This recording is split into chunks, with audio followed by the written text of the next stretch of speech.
So a lot of my journalist friends, I have a lot of friends that are actually over in Sochi as we speak. One of those being our good friend Todd from CTV, who is over in Sochi, have basically live tweeted, and sent pictures of the gross and horrible hotel experiences.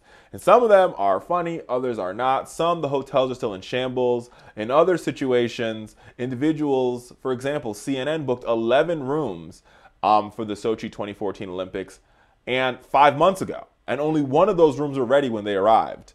Other folks are saying there's not, they're like the hotels aren't finished, they're not completely built yet.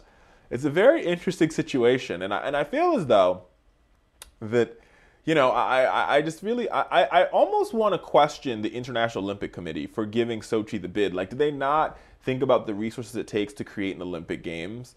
And I'm just saying this from somebody who, all type of large-scale events. I think about the Democratic Convention in Charlotte, which happened in 2012, that the Fowler show was there for. And just the fact that even though it was only about 75,000 or 70 or 80,000 people there, moving all those people and creating those parameters and building up that infrastructure to handle that type of crowd control is an astronomical project. I mean, it takes a lot of work. And the fact that, Sochi is still having problems days away from the Olympics, moments away. Actually, when we're taping the show, they're actually having the opening ceremonies, and yet they're still building roads, and they're still finishing hotels. We got some trouble on our hands. Now, we'll see if Russia can pull it together, because the world stage has shifted to Russia for the next 2 weeks. We'll see if President Putin can put it together. We'll see if the Olympic Committee made a mistake or not in just a couple days from now.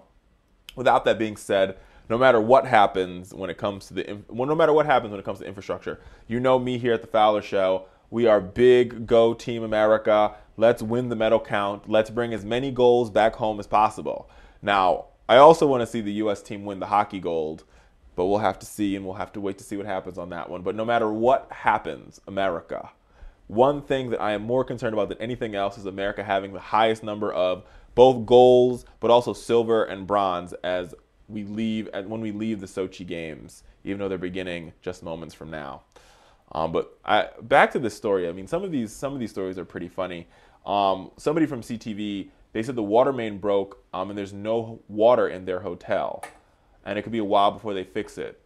It's a crying shame. I don't understand how you can be on the world stage and screw up as horribly as this. But we'll see what happens.